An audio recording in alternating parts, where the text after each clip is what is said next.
નમસ્કાર YouTube subscriber અને મારા દર્શક મિત્રો, મારી યુટ્યુબ ચેનલમાં તમારું હાર્દિક સ્વાગત છે. આજ એક અનવી વાત લઈને આવ્યો છું કે ધારી લો કે તમે અખંડ શક્તિના માલિક છો. દુનિયાની બધી જ વસ્તુઓ તમારા હાથમાં છે ને સવારમાં તમે તમારા ઘરમાં બનાવેલા સુંદર મજાના બગીચામાં સરસ મજાની ચા પી રહ્યા છો.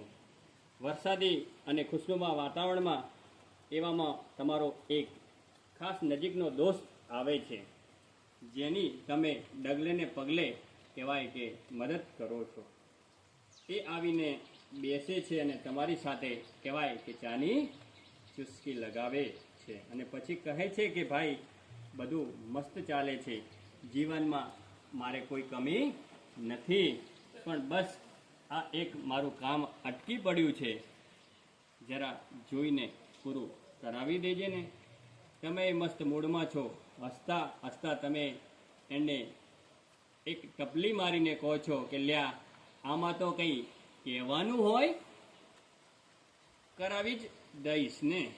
તમારો દોસ્ત ગળે મળી પાછો જતો રહે છે અને તમે ચા પાણી કરી એનું કામ કરી દો છો. હવે આવી જ એક સવારે આવી જ ચા છે અને વળી તમારો બીજો એવો ને એવો જીગરી દોસ્ત આવે છે, જેની પણ તમે હર હંમેશ રાહ જોઈને બેઠા હો છો અને એની પણ તમે ડગલે ને પગલે મદદ કરો છો. પણ એ તમારી સાથે ચા નથી પીતો અને સીધો આવી અને તમારા પગ પકડી લે છે અને કહે છે કે ભાઈ તું તો મારો એક કામ પણ નથી કરતો, તને કીધા પછી મારે જ કરવું પડે છે.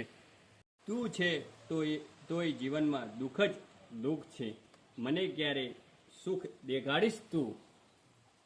શું તમારું રિએક્શન પહેલાં જીગરી મિત્ર જોડે હતું એવું હશે? ના, તમે એમ વિચારશો કે આના માટે જેટલું કરીએ એટલું આને ઓછું પડે છે. મને કે કહો મને, તમે અધૂરી ચા મૂકી એનું કામ કરવા માટે દોડો છો, કામ પણ પૂર્ણ કરો છો તો બીજા દિવસે એ બીજું કામ લઈને એમ જ રડતો રડતો આવી જાય છે અથવા તો આવી જવાનો છે. બસ આવો જ સંબંધ આપણો અને આપણા ઉપરવાળા ભગવાનનો છે. આપણે રોજ ભગવાનને પ્રાર્થના કરીએ છીએ અને રોજ એમની પાસે દયા માગીએ છીએ.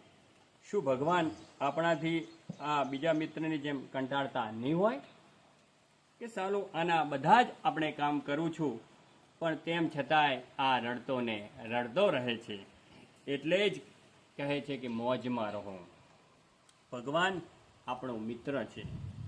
આસ્થા રાખો, શ્રદ્ધા રાખો, સવારે મળીને આનંદ પ્રગટ કરો, તમે અને એ ભગવાન પણ સુખી રહેશે.